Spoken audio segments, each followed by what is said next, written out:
Hello, welcome students. The topic of today is e-governments. E-governments, I think I all of you have heard about governments.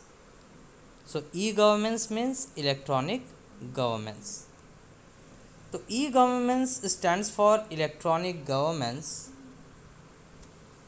It refers to the integration of information and communication technology, that is ICT, in government process. तो government की जो भी activities हैं, process हैं, services हैं, communication हैं, अगर उसको इलेक्ट्रॉनिक तरीके से किया जाए then it is termed as e governance. जैसे अगर आपको पासपोर्ट के लिए अप्लाई करना है, if you use online mode then it is e governance. अगर आपको कोई भी प्रमाण पत्र बनवाना है, for example you want birth certificate और you want any other type of certificate like income certificate, caste certificate, then application is to be sent online, and all these stuffs are example of e-governments. It helps the government to improve the efficiency of service delivery and the exchange of information, thus strengthen the democracy. So with the advancement of e-governments, now the government can improve its efficiency of service delivery and exchanging of information. So the democracy is now strengthened. The interaction between various entities of the system is required to implement these services. And these interactions can be between government to citizen, government to business, or government to government. So whenever we talk about e-governments, so at that time the interaction between the different stakeholders is now being electronic, whether it can be government to citizen communication, where citizens and government can communicate with each other. For example, if you are filing your income tax return, or if you are applying for any kind of certificate, so at that time you are dealing with the government and government is communicating with you, that is government to uh, citizen communication. Now government to business communication, for example, some business organization is filing their income tax return, or they are paying their tax, or any business organization is communicating with the government, or government is communicating with the business organization, it is termed to as government to business communication. And if two different departments of government are communicating with each other, so at that time it is termed as government to government communication. For example, if you suppose apply for a passport, at that time your application is to be sent to the passport office. Now some verification is to be done by different departments, like police verification, LIU verification is to be done, and then only you will get your passport. So passport office is one part of government is communicating with the police station electronically, that is e-governments. Now police office, police station is communicating with the LIU office, again it is termed as uh, e-governments, and it is also government to government communication. And when the all the steps are completed, then you will get your passport, and this is government to citizen communication. So if we talk about e-governments, so there are different processes running all together, and all of them are complementary to each other, whether it is government to citizen, or government to business, or government to government communication. Now the multiple services offered by government to citizen interaction are processing license application, registration, birth and date, tax and fee payment, and many more are example of government to citizen communication. Likewise, government to business interaction have resulted services like payment of commercial taxes, applying for incorporation, plan patents or trademarks, etc. All these comes under government to business communication.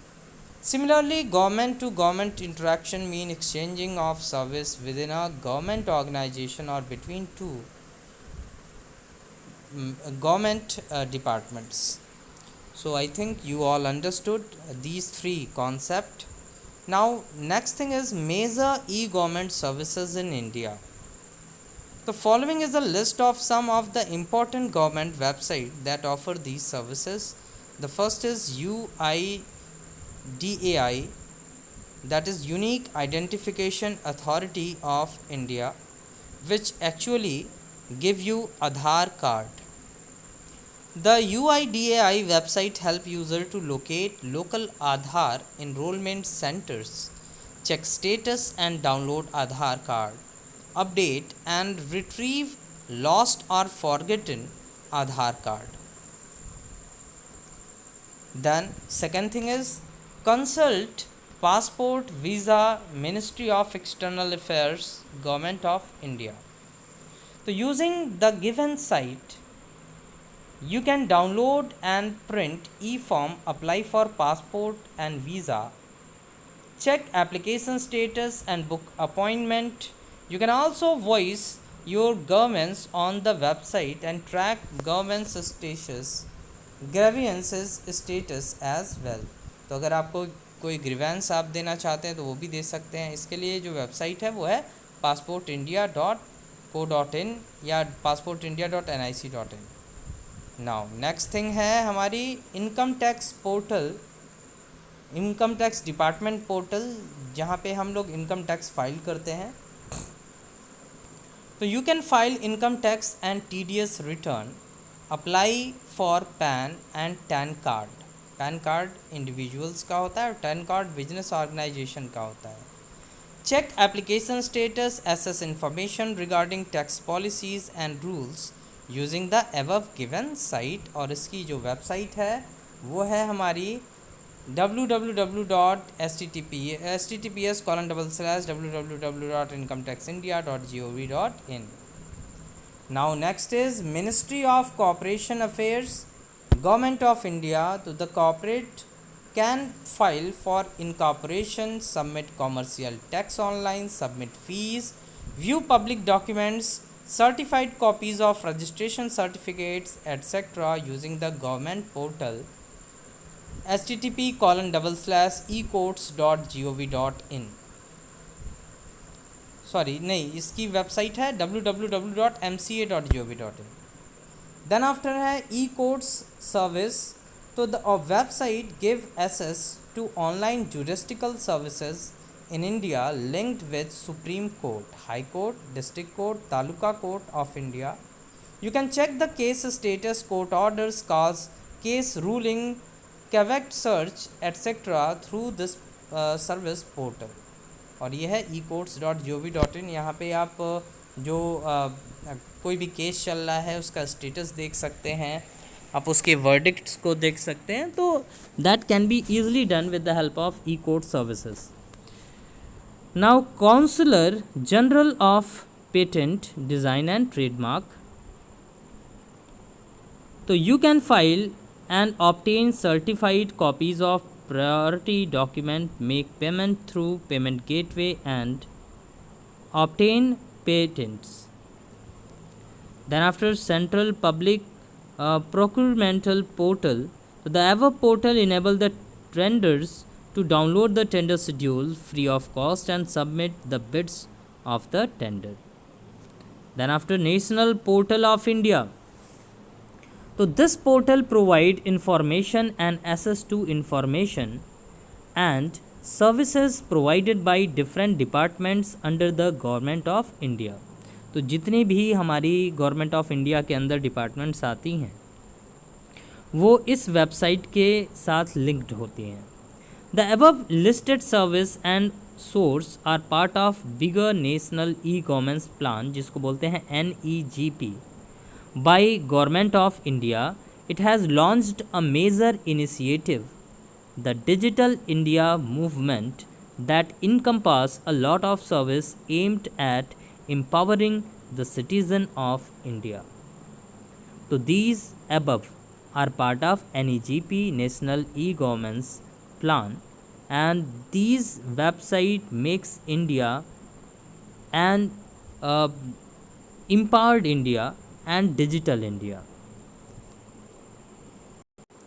Now the next topic is Digital India movement. Digital India is an initiative launched by Government of India on 1st July 2015 by the Honorable Prime Minister Mr. Narendra Modi. The vision of Digital India is to bring India at par with the developed nation in the field of technology and provide online services to the citizen. So with this, that is Digital India framework, the citizens of India can avail the services online, and is also giving the boost to the technology and empowering India towards the developed nation. Now, services provided by Digital India. So the major services provided by Digital India movement have been clubbed in a mobile application known as Umang. Stands for Unified Mobile Application for New Age Governments. इसका full form है उमंग का. It is a free mobile application launched by Government of India providing services like first Aadhaar services. I think all of you are aware कि आप आधार card के लिए enrol कर सकते हो, आप अपना अपडेट कर सकते हो, अपना आधार कार्ड डाउनलोड कर सकते हो. तो these services. Now DigiLocker is a digital locker where you can keep your important documents and certificates. Students, I think all of you know that जो भी आप एग्ज़ाम दोगे बोर्ड एग्ज़ाम्स, तो उसके मार्कशीट और रिपोर्ट कार्ड्स भी आपको digital locker में, डिजी लॉकर अकाउंट्स में आपके आ जाएंगे. और जब आप अपने आधार कार्ड से लिंक करके अपने अकाउंट को लॉगिन करेंगे तो उस केस में आप अपने डॉक्यूमेंट्स वहाँ पे देख सकते हैं. Then after Bharat bill payment system, तो with the help of Bharat bill payment system we can pay different kinds of bill like electricity bill and municipality bill etc. Then EPFO, Employee Provident Fund Organization Service, तो ये employees के लिए है, उसके PF accounts को manage करने के लिए है. देन PMKVY, दैट इज़ प्रधानमंत्री कौशल विकास योजना service. I think you have heard about it. Then AICTE, All India Council of Technical Education. Then CBSE Yo Board, that is Central Board of Secondary Education. Then Indian Railway Ticket Booking, that is done with the help of IRCTC, which I have explained in e-reservation system.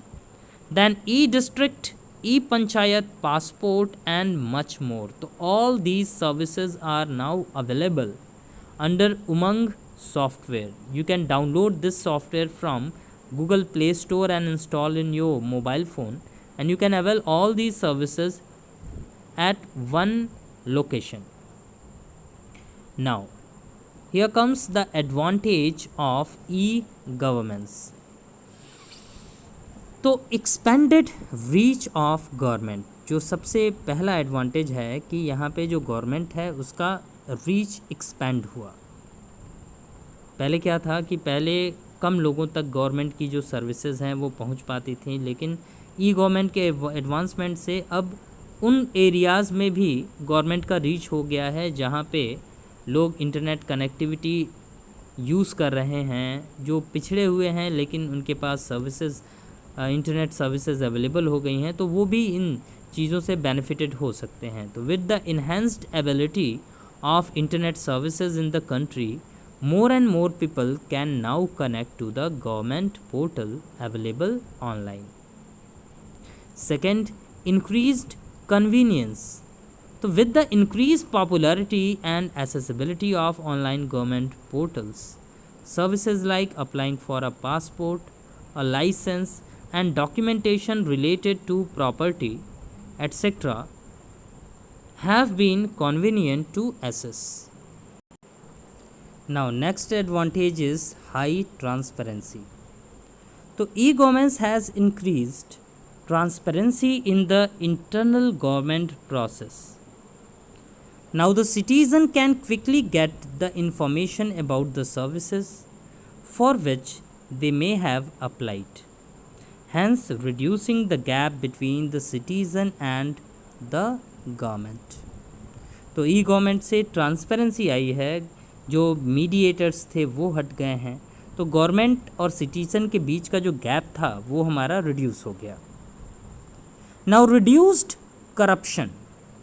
तो barrage of bureaucratic hurdles and inadequate mechanism of complaint handling can lead to corruption.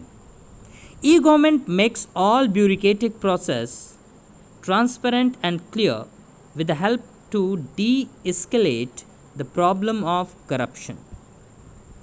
क्योंकि अब यहाँ पे bureaucrats नहीं रह गए. अब आप जब भी किसी भी सर्विस को अवेल करने के लिए आप ऑनलाइन अगर कोई कंप्लेन भी करते हैं तो उसको वहीं पे सॉल्व करना होगा और उसे कोई हटा भी नहीं सकता है. आपने एक कंप्लेन कर दिया, दैट इज़ फाइल्ड. अगर आपको कोई एफआईआर करना है, आप एफआईआर ऑनलाइन भी कर सकते हैं, वो एफआईआर वहाँ पे फाइल हो जाएगा और the government officials are bound to take और bound to handle it. Now direct participation of constituents. तो people can now report various problem on the government portals and the different government bodies present on the portal can collaborate with the people to provide a solution to these problems. This has enhanced the active participation of people in democracy. Last, reduction of overall cost. So administrative cost is cost incurred by government in providing various services to its citizen. With the help of e-governance, the expenditure on the development of infrastructural facilities is minimized to a large extent. क्योंकि अब जो लोग हैं वो services online avail करेंगे और online अगर services avail किया जाएगा तो इंफ्रास्ट्रक्चर बिल्ड करने के लिए जो अथॉरिटीज़ के लिए इंफ्रास्ट्रक्चर बिल्ड करने की ज़रूरत नहीं पड़ेगी. It saves lots of cost. Now there are some disadvantage of e-governance too. The first disadvantage is non-availability of internet services in many rural and remote area has made access to the government portals difficult. तो ऐसे जगह जहाँ पे अभी internet connectivity available नहीं है या slow है तो वो लोग गवर्नमेंट पोर्टल्स को प्रॉपरली हैंडल नहीं कर पाते. Second, despite providing a high level of security, the government portals are still vulnerable to cyber attacks, stealing and misuse of data by hackers. तो बहुत सारी सिक्योरिटी प्रोसीजर्स लगाने के बावजूद अभी भी जो गवर्नमेंट पोर्टल्स हैं वो साइबर अटैक, स्टीलिंग और मिसयूजिंग ऑफ डेटा से जूझते रहते हैं. Third, lack of awareness among people about the service provided by e-governance has not been able to serve the purpose for which it is initiated. No knowledge or little knowledge of these services has kept people away from using these services. अभी भी बहुत लोग साक्षर नहीं हैं. जो साक्षर हैं उनको भी ये चीज़ नहीं पता है कि गवर्नमेंट कौन कौन सी सर्विसेज दे रहा है और उसको किस तरीके से अवेल करना है. इस कारण से बहुत लोग इन सर्विसेज से अभी भी अवेल नहीं कर पाते हैं because there is no awareness among them. And last, many services provided by to the citizen are still not part of e-governance and need direct interaction among people and the administration. तो बहुत सारी अभी भी ऐसी services हैं जो ई-गवर्नमेंट का part नहीं है. अगर उन सर्विसेज को आपको अवेल करना है आपको फ़िज़िकली गवर्नमेंट ऑफिसेज में जाना पड़ता है. फ़िज़िकली जाके गवर्नमेंट ऑफिसर्स से आपको इंटरेक्ट करना पड़ता है, डायरेक्ट इंटरेक्ट करना पड़ता है. तो these are the limitation of e government. तो to conclude it we can say e governance have many benefits. इसने हमारे जो प्रोसेस थे उसको बहुत सिंपल बना दिया. करप्शन को एक बहुत अच्छे एक्सटेंट तक रिड्यूस किया. Still, there are few limitations, but in near future, all these limitations are going to be rectified. So we can say e-governance is a very good initiative by the government, and we have to avail all these services, and we have to increase the awareness of these services. That is the most important part. So that's all for this video. Students, I hope you all understood it well. In case of any doubt, please feel free to ask your queries. Thank you.